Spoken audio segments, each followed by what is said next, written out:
Kita semua tahu kan, kalau Indonesia itu tergantung banget sama impor BBM. Nah, celah ini udah lama banget jadi ladang basah yang bikin negara rugi triliunan rupiah. Sekarang ada strategi baru buat melawannya, bioetanol.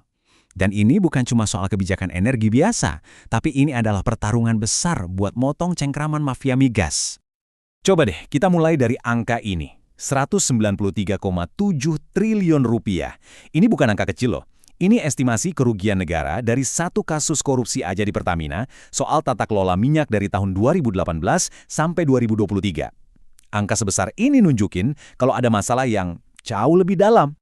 Masalahnya itu, ya ini, yang sering kita dengar dengan sebutan mafia migas. Mereka ini bukan sekedar oknum, tapi sebuah sistem jahat yang terorganisir banget. Dan selama ini, ya mereka inilah yang berpesta pora di sektor energi kita. Cara kerja mereka tuh licin dan sistematis banget. Mereka mainin kuota impor, ngatur proses pengadaan supaya broker tertentu aja yang menang, bahkan sengaja naikin harga beli dan biaya kirim. Ada dugaan kuat juga kalau mereka sengaja menghambat pembangunan kilang di dalam negeri. Biar apa? Biar kita selamanya butuh impor. Makanya, kita sering banget impor lewat negara perantara yang anehnya bahkan nggak punya ladang minyak sama sekali. Dan semua permainan kotor ini bisa terjadi karena satu hal, ketergantungan kita yang luar biasa besar. Coba bayangin, 60% bensin yang kita pakai sehari-hari itu hasil impor. Ini tuh ibaratnya lahan basah yang sempurna, surga banget buat para mafia, buat terus ngeruk keuntungan dari negara kita. Oke, jadi pertanyaannya, gimana cara ngelawan musuh yang hidupnya dari keran impor? Nah, pemerintah ngejawab dengan sebuah serangan balik yang strategis, sebuah senjata buat mutusin rantai ketergantungan ini. Namanya bioetanol. Sebenarnya apa sih bioetanol itu?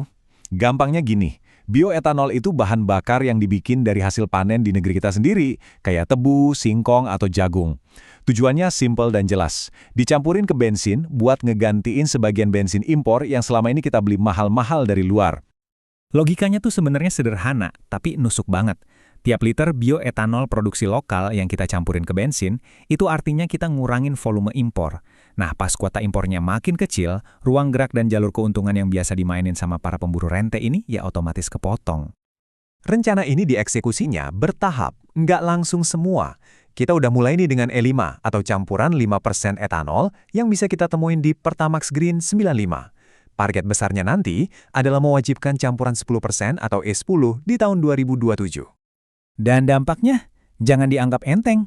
Kalau program E10 ini nanti berjalan lancar, proyeksinya bisa motong kebutuhan impor bensin kita sekitar 4 juta kiloliter setiap tahunnya.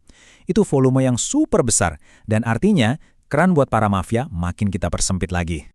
Nah, bagian menariknya di sini nih. Walaupun ini kedengarannya kayak langkah baru yang keren buat Indonesia, sebenarnya kita ini lagi mencoba buat ngejar ketertinggalan loh. Banyak negara lain udah jauh lebih dulu melangkah. Lebih dari 60 negara di dunia itu udah punya kebijakan biofuel. Coba lihat Amerika Serikat, lebih dari 98% bensin di sana udah ada campuran etanolnya. Ini didorong sama regulasi udara bersih. Terus tetangga kita, Filipina, sejak mereka wajibin E10, produksi etanol domestik mereka meroket sampai 450%. Vietnam juga gerak cepat mau ke S10 buat ngejar target net zero mereka. Tentu aja, manfaat dari program ini bisa jauh lebih besar dari sekedar ngelawan korupsi. Tapi, pertaruhan beresiko tinggi ini tuh kayak pedang bermata dua. Ada sisi baiknya, ada juga tantangannya. Mari kita lihat lebih dekat. Di satu sisi, ini adalah kemenangan di 3 area sekaligus. Pertama, lingkungan jadi lebih sehat karena emisi berkurang. Kedua, kualitas BBM kita jadi lebih bagus karena oktan etanol itu tinggi banget. Dan yang paling penting, ekonomi para petani tebu, singkong, dan jagung di daerah-daerah bisa ikut terangkat. Tapi, nah ini dia tapinya. Ada resiko gede yang ngintai. Kalau produksi etanol dalam negeri kita ternyata nggak siap dan nggak cukup, kita bisa aja lepas dari impor minyak, tapi malah kejebak sama impor etanol. Ini ibaratnya kita matiin satu kebakaran, malah nyulut api baru di sebelahnya. Kutipan ini benar-benar nangkep inti tantangannya dengan sempurna. Keberhasilan seluruh strategi ini bergantung pada satu hal, kemampuan kita membangun industri bioetanol domestik yang kuat dari hulu sampai hilir.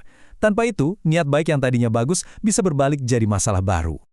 Ini semua ngebawa kita ke kesimpulan akhirnya. Program bioetanol ini pada intinya adalah sebuah pertaruhan yang sangat besar untuk masa depan energi Indonesia.